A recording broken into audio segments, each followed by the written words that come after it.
suggestions arising from this ballad led us into a train of thought wherein there became manifest an opinion of Usher's, which I mention not so much on account of its novelty, for other men have thought thus, as an account of the pertinacity with which he maintained it.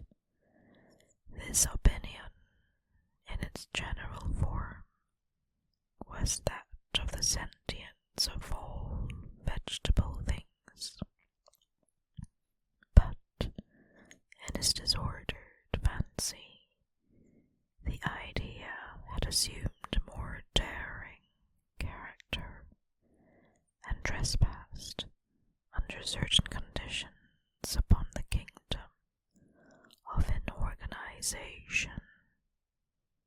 I lack words to express the full extent or the earnest abandon of his persuasion. The belief, however, was connected, as I have previously hinted, with the grey stones of the home, the grey stones of the home of his forefathers.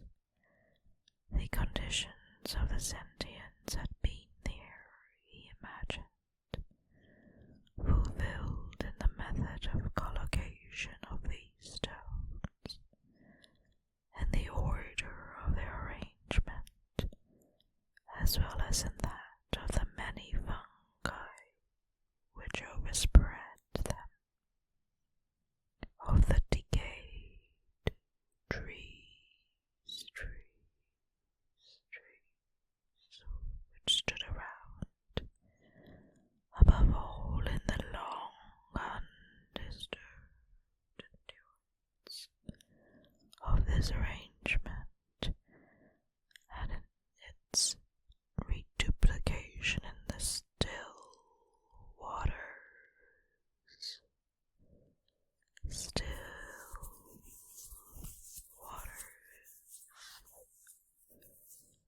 Still waters of the Tarn. Its evidence, the evidence of the sentience, was to be seen, he said, and I here started as he spoke, in the gradual yet certain condensation of an atmosphere of their own about the waters and the walls. The result was discoverable, he added, in that silent yet importunate and terrible influence which for centuries had moulded the destinies of his family, and which made him what I now saw him, what he was. Such opinions need no comment, and I will make none. Our books, the books which for years had formed no small portion of the mental existence of the invalid, were, as might be supposed, in strict keeping with his character of phantasm, repored together over such works as the Verver et Charter of Rese, the Belphegor of Machiavelli, the Heaven and Hell of Swedenborg, the Subterranean Voyage of Nicholas Klim by Olberg, the Chiromancy of Robert Flood, of Jean d'Andanige, of Jean d'Indagine, and of De la Chambre, the journey into the blue distance of Deek, and the city son of Campanella. One favorite volume was a small octavo edition of the Directorium Inquisitorium by the Dominican Aymeric de Giron, and there were passages in Pomponius Mela about the old African satyrs and Egyptians, over which Usher would sit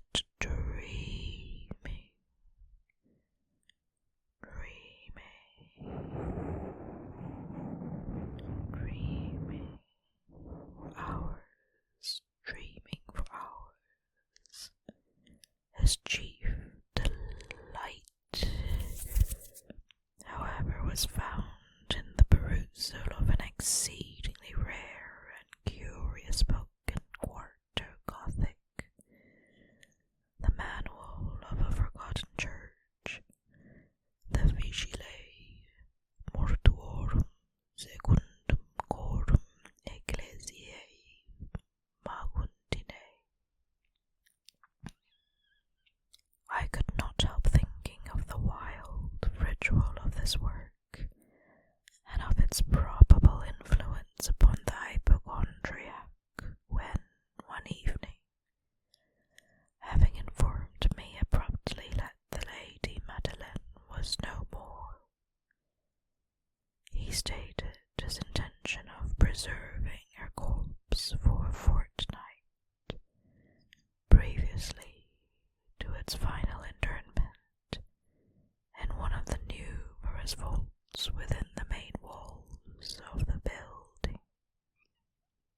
One of the numerous vaults.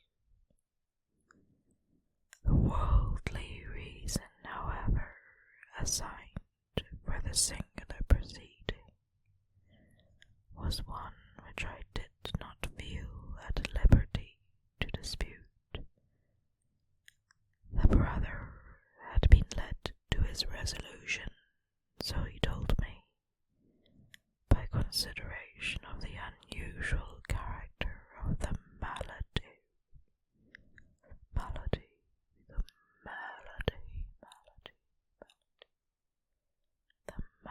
of the deceased, of certain obtrusive and eager inquiries on the part of her medical men, and of the remote and exposed situation of the burial ground of the family. I will not deny that when I called to mind the sinister countenance of the person whom I met upon the staircase on the day of my arrival at the house, I had no desire to oppose what I regarded as at best but harmless, and by no means an unnatural precaution.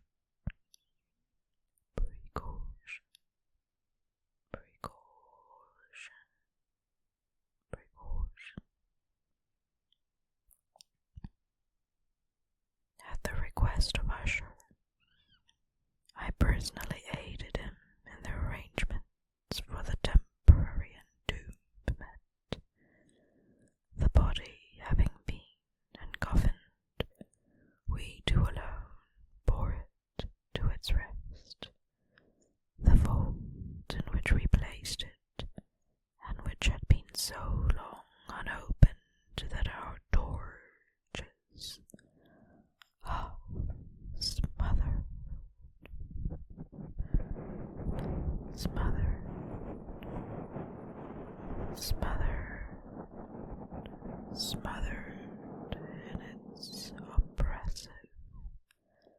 smothered in its oppressive atmosphere, gave us little opportunity for investigation. The vault was small, damp, and entirely without means of admission for light, lying at great depth, immediately beneath that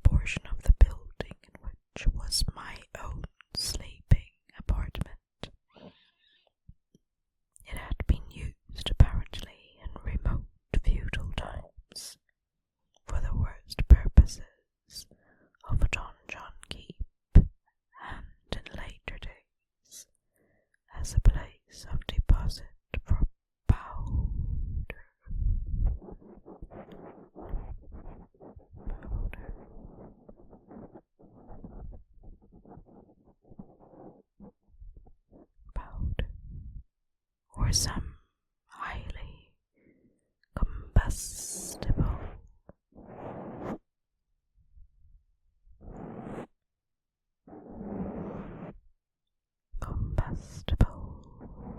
substance as a portion of its floor and the whole interior of a long archway, through which we reached it. We carefully sheathed with copper the door of massive iron had been also similarly protected. Its immense weight caused an unusually sharp, grating sound as it moved upon its hinges. Having deposited our mournful burden upon trestles within this region of horror, we partially turned aside the yet unscrewed lid of the coffin and looked upon the face of the tenant. A striking similitude between the brother and sister now first arrested my attention, and Usher, divining perhaps my thoughts, murmured out some few words from which I learned that the deceased and himself had been twins, and that sympathies of a scarcely intelligible nature had always existed between them. Our glances, however, rested not long upon the dead, for we could not regard her unhold. The disease which had thus entombed the lady in the majority of youth had left, as usual in all maladies of a strictly cataleptical character, the mockery of a faint blush upon the bosom and the face, and that suspiciously lingering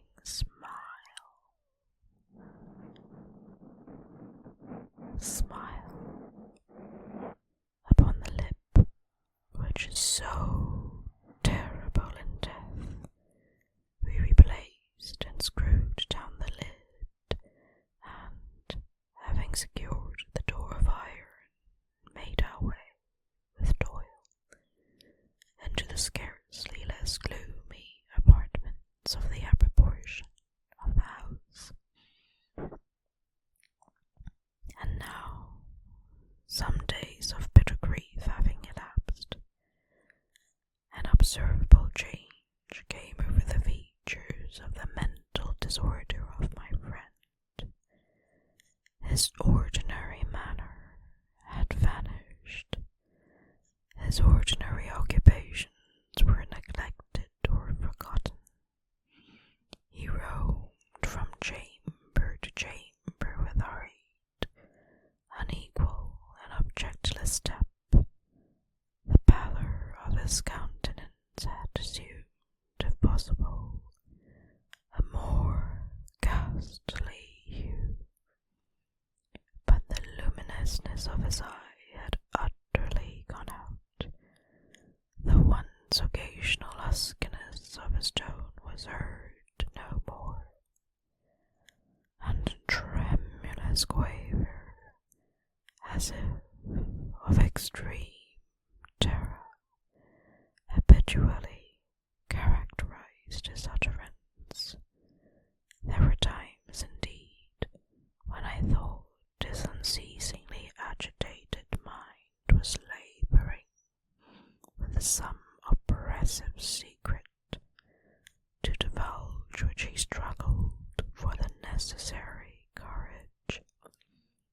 At times, again, I was obliged to resolve all into the mere inexplicable vagaries of madness,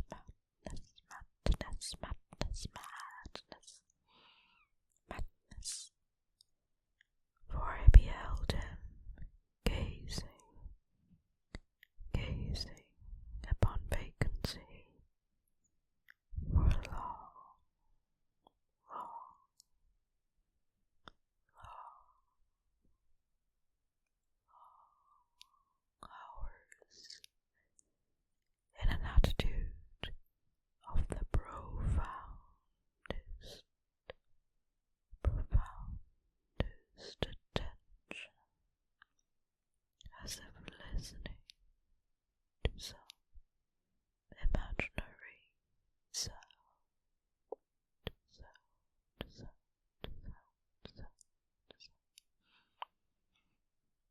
It was no wonder that his condition terrified, that it infected me. I felt creeping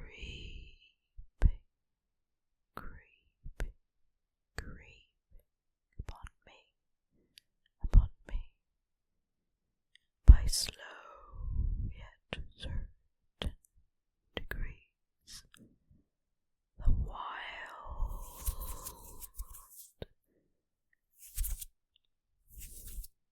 The wild influences